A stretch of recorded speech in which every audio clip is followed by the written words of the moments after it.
Hi hello welcome to cinema society. இன்றைக்கி நம்ம cinema சொசைட்டியில் என்ன பார்க்க போகிறோம் அப்படின்னா, அசோக் செல்வன் சாந்தனு நடித்து ஜெயக்குமார் டைரக்ஷனில் தேட்டர்ஸில் ரிலீஸ் ஆகியிருக்கிற ப்ளூ ஸ்டார் படத்தோட ரிவ்யூ தான் பார்க்க போகிறோம். நம்ம சேனலை நீங்கள் இன்னும் சப்ஸ்கிரைப் பண்ணலன்னா மறக்காமல் சப்ஸ்கிரைப் பண்ணி சப்போர்ட் பண்ணுங்கள். இப்போ வாங்க வீடியோக்குள்ளே போகலாம்.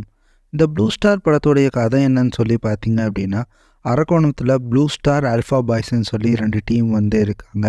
1992 இந்த 2 டீமுக்கும் மேட்ச் நடக்குது. அதில் ஒரு பிரச்சனை ஆயிடுது. அதுக்கப்புறம் பார்த்தீங்க அப்படின்னா மேட்சே அவங்க 2 பேர் சேர்ந்து விளையாடல.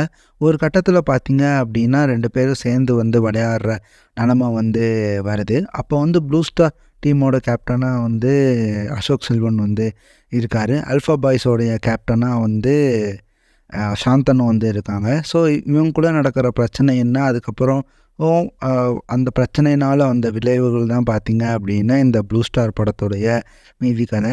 எனக்கு இந்த படம் பார்த்தீங்க அப்படின்னா நல்லாவே இருந்துச்சு. ஃபஸ்ட்டு அசோக் செல்வன் அவர்களோட ஆக்டிங் பார்த்தீங்க அப்படின்னா நல்லாவே கொடுத்துருக்காரு. அவருடைய ஸ்கிரிப்ட் செலெக்ஷன் பார்த்தீங்க அப்படின்னா ஒரு படத்துக்கும் வேரி ஆகிட்டே இருக்குது. போன வருஷம் போர் தொழில் பண்ணார். அப்புறம் லாஸ்ட்டாக சபாநாயகன் பண்ணார். அது ஒரு நல்ல காமெடியான படம்.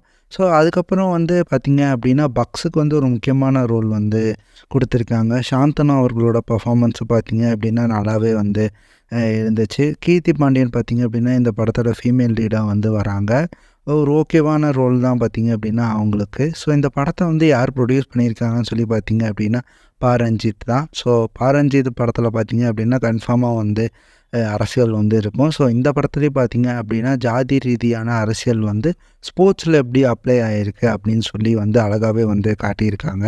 ஓவர் டோஸ் ஆகாமல் கரெக்டாக பார்த்திங்க அப்படின்னா இது ஹேண்டில் பண்ணியிருக்காங்க. இந்த டேரக்டருக்கு ஒரு பாராட்டுக்கள். ஏன்னா ரொம்ப நம்ம போட்டோம் அப்படின்னா என்ன இவங்க ரொம்ப திணிக்கிறாங்க அப்படின்னு சொல்லி ஆடியன்ஸ் நினச்சிருவாங்க. டெக்னிக்கல் வைஸாகவும் பார்த்திங்க அப்படின்னா இந்த படம் நல்லாவே இருந்துச்சு. மியூசிக் பார்த்திங்க அப்படின்னா கோவிந்த் வசந்தா போட்டிருக்காரு. பேக்ரவுண்ட் ஸ்கோர் ஆகட்டும், சாங்ஸ் ஆகட்டும் நல்லாவே இருந்துச்சு.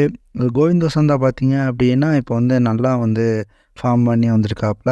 ஏன்னா இதுக்கு முன்னாடி ஃபைட் கிளப்லேயே பார்த்திங்க அப்படின்னா நல்ல மியூசிக் கொடுத்துருப்பார் இன் டர்ம்ஸ் ஆஃப் பேக்ரவுண்ட் ஸ்கோர்ஸில். ஸோ இந்த படத்தில் பார்த்திங்க அப்படின்னா ஒரு சின்ன என்ன லேக் ஆச்சுன்னு சொல்லி பார்த்திங்க அப்படின்னா ப்ரெடிக்ஷன் தான் பார்த்திங்க அப்படின்னா இந்த படத்தோட பெரிய மைனஸ். ஏன்னா நம்ம அடுத்தடுத்து இதான் நடக்க போகுதுங்கிறத நமக்கு தெரிஞ்சிடும். ஸோ அந்த ப்ரெடிக்ஷன் மட்டும்தான் பார்த்திங்க அப்படின்னா இந்த படத்தில் கொஞ்சம் லேகாக எனக்கு ஃபீல் ஆச்சு.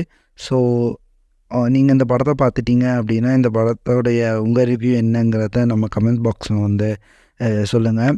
இந்த வீடியோ பிடிச்சிருந்தா லைக் பண்ணுங்கள், மறக்காமல் உங்கள் ஃப்ரெண்ட்ஸுக்கு ஷேர் பண்ணுங்கள். முக்கியமாக நம்ம சேனல் சினிமா சொசைட்டியை சப்ஸ்கிரைப் பண்ணுங்கள். தேங்க்யூ.